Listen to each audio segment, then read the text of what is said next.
देश की भावी पीढ़ी को भगवान श्री परशुराम के पद चिन्हों पर चलने की प्रेरणा मिलेगी। भव्य चौक से डॉक्टर अरविंद शर्मा ने ये बात कही।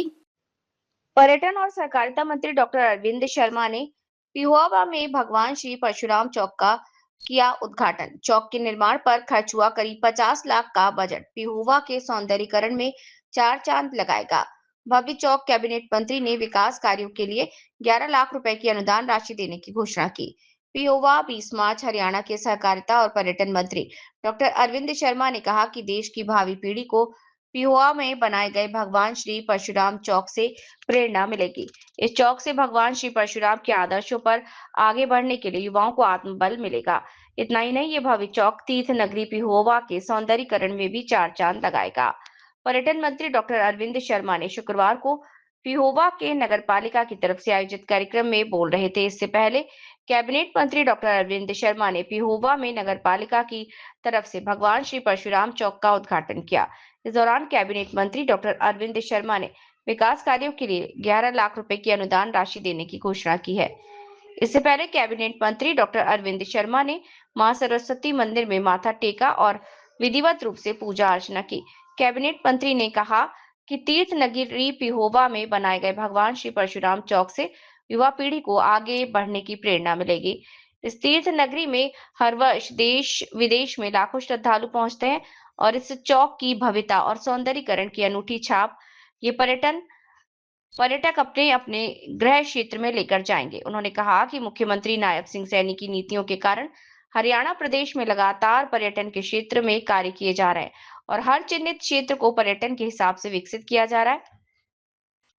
इस सरकार के कार्यकाल में मोरनी हिल्स, कुरुक्षेत्र सहित अन्य जिलों के पर्यटनों के रूप में इसे विकसित किया जा रहा है।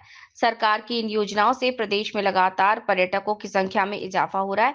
उन्होंने कहा कि पिहोवा में भगवान श्री परशुराम के नाम से भव्य और सुंदर चौक बनाकर सराहनीय कार्य किया जा रहा है। इस पर स्थापित किए गए भव्य शंख और उस पर भगवान श्री परशुराम की प्रतिमा लगाने से तीर्थ नगरी पिहोवा के सौंदर्यीकरण में चार चांद लगे हैं।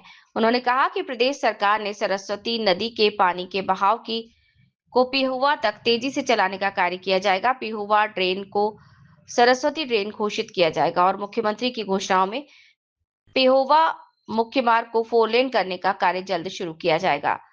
भाजपा के वरिष्ठ नेता डीडी शर्मा ने कहा कि विश्व प्रसिद्ध तीर्थ नगरी पिहोवा के मुख्य चौक का जीर्णोद्धार किया जा रहा है। इस तीर्थ स्थल को पर्यटन के रूप में विकसित किया जाएगा। नगर पालिका के चेयरमैन आशीष चक्रपाणी ने कहा कि तीर्थ नगरी पिहोवा को विकसित और सुंदर नगरी बनाने के लिए मुख्यमंत्री नायब सिंह सैनी के प्रयासों से लगातार योजनाओं को अमली जामा पहनाया जा रहा है। यहाँ कुरुक्षेत्र रोड पर भी डिवाइडर पर गमलों का निर्माण कर ऑर्नामेंटल प्लांट लगाए गए हैं। तमाम विकास कार्यों का लगभग 50 लाख रुपए का बजट खर्च होगा। इस मौके पर भाजपा के वरिष्ठ नेता जय भगवान शर्मा, नगर पालिका चेयरमैन आशीष चक्रपाणी, इस्माइलबाद नगर पालिका अध्यक्ष मेघा बंसल, भाजपा के जिला अध्यक्ष जितेंद्र सिंह गोल्डी, शुगरफेड के पूर्व चेयरमैन हरपाल सिंह चीका, मन की बात प्रमुख Hannu Chakrapani, Rakesh Purohit, Kartik Chakrapani, Devi Dayal Sharma, advocate SD Murar, advocate Mohit Sharma, Geet Sharma के अलावा जिला प्रशासन की ओर से SDM अनिल कुमार दून, DMC अमन कुमार, नगर पालिका सचिव अशोक कुमार सहित कई गणमान्य व्यक्ति उपस्थित थे। पालिका द्वारा जगह देना, इसका निर्माण में सहयोग करना, मैं नगर पालिका चेयरमैन हमारे आदरणीय मुख्यमंत्री नायब सिंह सैनी जी, विपुल गोयल जी, नवीन जिंदल जी और हमारे जय भगवान शर्मा जी यहाँ के प्रत्याशी रहे और पूरे सभी साथियों का, पार्षदों का मैं धन्यवाद करता हूँ। ऐसा ऐतिहासिक जो है चौक बनाया है, शंख के ऊपर भगवान परशुराम जी की जो है प्रतिमा को जो है उन्होंने जो है उजागर किया है। आप देखेंगे कि ये आने वाले समय में नौजवानों के लिए और हर बिरादरी के लिए एक ऐसे आदर्शों का प्रतीक बनेगा ये चौक, क्योंकि शंख, आप देखें जब शंख बजता है तो पूरा देश जगता है। तो शंख के ऊपर भगवान परशुराम जी का होना एक जागरूकता की निशानी है, उनके आदर्शों को उस पर नौजवान जो आने वाली पीढ़ी है उसको याद करें। कहीं ना कहीं कांग्रेस के अंदर गुटबाजी जो है देखने को मिल रही है अभी राज्यसभा। देखिए, ऐसा है, उनका अपना इंटरनल मामला है, लेकिन कांग्रेस एक नैरेटिव सेट करती है, एक मिथ सेट करती है। अभी कहा राज्यसभा चुनाव में, क्या कहा राज्यसभा चुनाव से अगले दिन सदन में क्या बोली, वोट चोरी कर ली, वोट चोरी कर ली।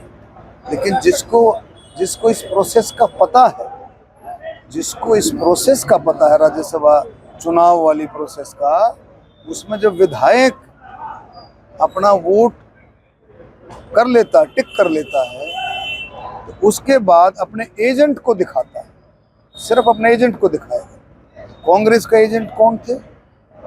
चौधरी भूपेंद्र हुड्डा, बीके हरिप्रसाद। उन्होंने देखा, हमारे को तो भारतीय जनता पार्टी को तो पता भी नहीं है किसने किसका वोट डाला, सिर्फ उन्हीं को ही पता है। और खुल करके कोई उस सीक्रेसी नहीं की ना, उसमें तो बिल्कुल ओपन वोट ऐसे करके ऐसे दिखाना पड़ता है। वो कैबिन में जाके दिखा, कहाँ किसने वोट चोरी किया, ओपन था वोट चोरी। देवे सीक्रेट पोलिंग हो, सीक्रेट बैलेट हो, वोट डलता हो, तो ओपन था। वो तो बिल्कुल ऐसे ही अनाप शनाप आरोप लगाने का काम उनका है। जिन्होंने दिया है विधायकों ने, उनकी विचारधारा उनसे नहीं मिल रही होगी, उनके नेताओं से नहीं मिल रही होगी, कोई ना कोई बात तो होगी ना, इसलिए ये जो उन्होंने इधर उधर की बात की है। तो मैं कहूँगा कि बिल्कुल बहुत ही फेयर तरीके से, साफ सुथरे तरीके से इलेक्शन कमीशन ने ये काम कराया।